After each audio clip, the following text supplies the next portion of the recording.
So when Haley was a small child, she would come to me nearly daily and want me to measure her. It seemed like it was nearly every day. She would come home from school and she'd come run up to me, measure me, measure me, measure me. She was always kind of smaller than everybody in her class, so she was hoping that she would be just a little bit taller. So we would take a pencil and we'd mark it on the little spot on the sheetrock, and we would measure her every day, nearly. And we would compare it to the last one and the one from the years past. This went on for years. I mean, even today, she would probably want me to measure her. She's constantly wanting me to measure her. But by doing this was a great way to reassure her that her growth was actually taking place, and it was a way for us observing it as it happened. At my job, we have ways of measuring progress, such as delivery times, injuries, employee satisfaction, customer satisfaction. We have ways of analysis and ways to measure that stuff. Measuring progress is an important factor in the success of an enterprise, whether it be physical growth, the development of talent, the success of a business or an organization. You need to be able to see and measure your progress. One area that we tend to not do this in as much as we should is our spiritual lives. I don't believe this is because we don't want to, but I think it's because we don't know how to. I believe I've heard Steve say in the past, how we should be maturing as Christians, and how we should be able to look back at previous years and months and days and see that we're growing closer to Christ, and see that we're at least moving in that direction. One such encouragement is in Corinthians, 1 Corinthians 11:28. There Paul tells the Corinthians to examine themselves and their spiritual condition before taking communion. Another instance is in 2 Corinthians 13:5, where once again Paul tells these same Corinthians to test themselves to see if they're in the faith. This passage clearly states that there is a need to examine and measure ourselves. However, they do not provide the manner in which we can do this. So here's a few suggestions on how we can measure our spiritual growth. Number one, compare yourself to Christ.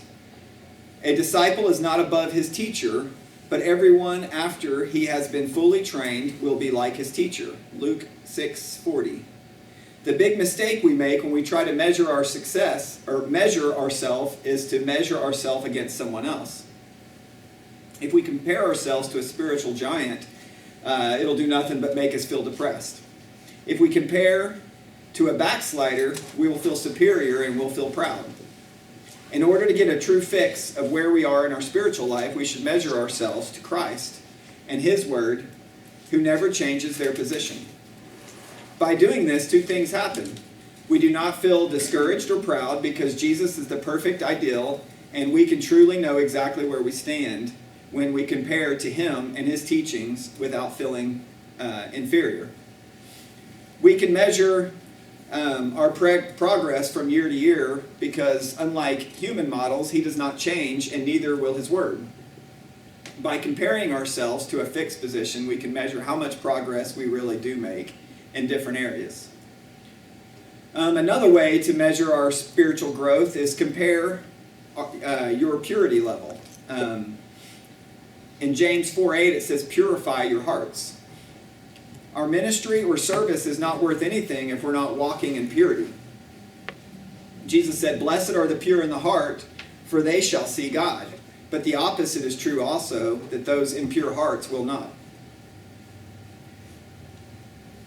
We need to continue to tighten and refine the screening of our eyes and our ears and our mouths and hearts to filter out the dirt and sin of the world. Very simply put, are we talking, seeing, listening, and practicing cleaner things than we did in the past? It's a difficult process, but an honest self-examination will let us know if we need to change our filters to guarantee more purity or not.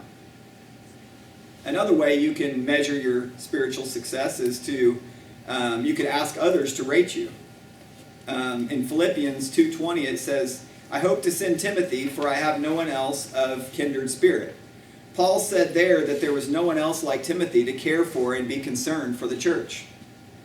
High praise coming from high places. Very few people will take it upon themselves to rate you spiritually because it is a personal kind of thing and a sensitive issue. However, if there's someone you feel is truly a spiritual person, someone you believe is succeeding in their spiritual growth, ask them to give you an opinion on how you are doing in your spiritual walk. And also what they are doing to get to the point that they are in their walk. We do not judge or criticize each other, but we're allowed to give an informed opinion out of love. Many times we will not do this because we know too well what the answer is going to be. However, along with the answer may also come advice or encouragement that will greatly motivate your spiritual development. When I think of that, I think of our elders at our church and, other church members. It's something you could always ask, how do you think I'm doing? Does it, look like I'm improving as a Christian? I'm moving in the right direction? So to summarize, we need to measure how we're doing spiritually for one very good reason. One day, God will measure how we have done, and reward or punish us for our results. The first thing to determine is if you're pointing in the direction of God. Hello?